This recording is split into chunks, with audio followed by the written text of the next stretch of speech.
Hi everybody, my name is Heather Perry. I'm the Superintendent of Schools in Gorham. I'm working with the Maine Department of Education to provide a series of foundational trainings for our guest teachers across the state of Maine. Tonight's conversation is around sexual harassment training. What we're going to review is what is sexual harassment, what are your responsibilities as employees when it comes to sexual harassment, and how do you file a complaint if you need to. Also, what are best practices and things to remember. Please know that this is a baseline training and that each of your schools that you work with probably have some additional information, especially in the form of policy, that you're going to want to know about. So please feel free to ask questions of your administrators in your buildings if you have more. So let's get to it. First up, what is sexual harassment? Well, first of all, it's important to know that sexual harassment is unlawful in any workplace, not just public schools.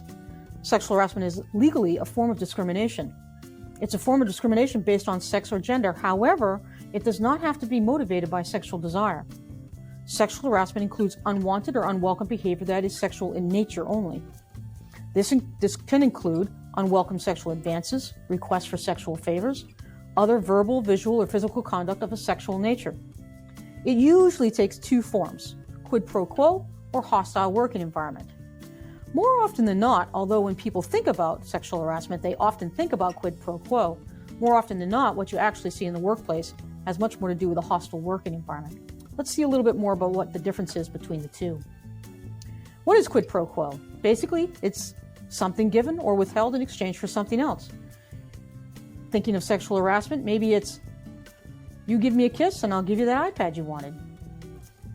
More often than not, though, what you see in the work environment for sexual harassment is hostile working environment. And that's when unwanted sexual or gender-based behavior creates an intimidating, hostile, or offensive work environment, or when it reasonably interferes with an employee's work performance. Examples might be inappropriate comments or jokes, sending offensive emails or texts, inappropriate posters or images in the workplace. A single severe incident can by itself constitute sexual harassment. Often, though, it's the little things over a period of time.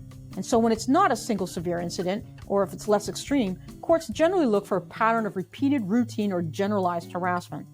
Some of those things can include things like, in the verbal category, threats, bribes, sexual comments, jokes, rumors, sounds, inappropriate emails or texts.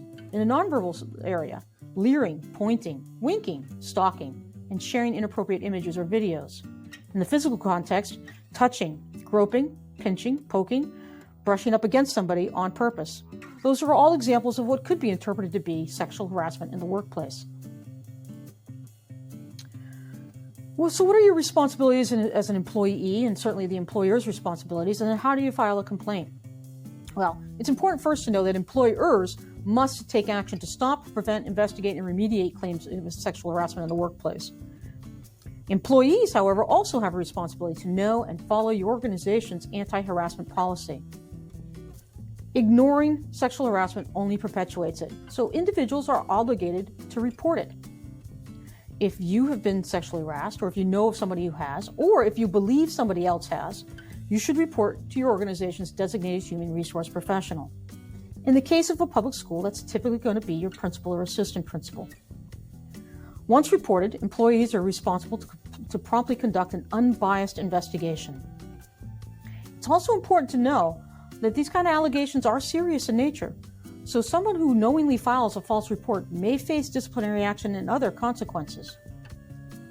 You may also report directly to the federal EEOC or Equal Employment Opportunity Office if you're not comfortable talking directly with the HR person in your school.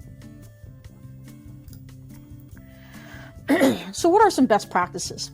Well, first of all, it's important to read signs and clues. Know the room, right? Or understand the people that you work with. If a coworker makes clear they don't want a relationship, then you need to respect that. Excuse me. Some people might want to engage in those kinds of conversations or share parts of their personal lives with you in the workplace, but others do not, and you need to respect the differences between your coworkers. Always think twice before clicking send on any electronic communication is another great piece of advice. Digital images, that nice meme that you found on Facebook, or whatever image that or JPEG that you wanted to share off your Twitter account. Just be careful. What you think is funny or appropriate may not be what somebody else does. Similarly, be careful with your sense of humor in conversations in the workplace. Again, what you find funny may not be what somebody else finds funny at all. So keep that in mind as you're talking amongst your coworkers and peers. Keep your private life private, and extend that same courtesy to others. Again, not everybody wants to live their lives, publicly in the workplace. Some people are very private, and you need to respect that. And then finally, consider personal space and boundaries. Again, some folks, they don't mind a high five, a pat on the back, that kind of thing. Some people don't want to be touched. So know the individuals that you work with, know the boundaries, and just kind of read the room and be aware of your surroundings. What are some things to remember about this training if you forget everything else about it? First of all, it's really important to know that sexual harassment in the workplace is not a laughing matter. It just isn't. It can cause a significant amount of disruption in any organization. So please understand that and act accordingly. Follow those best practices that we spoke of just a moment ago on the last slide. Know the people that you work with. And if you don't know them, get to know them before you share your jokes.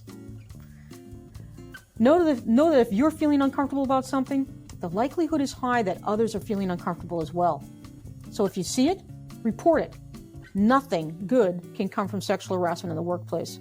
So let's all be a part of the solution rather than a part of the problem. That's all I have for today. Hopefully that was not too bad of a training. Short, sweet, to the point. But no, this is just a baseline. There's probably more information in your local school's policies around harassment that you should probably become familiar with as well. Thank you very much, and I hope you have a great time being a guest teacher in our schools.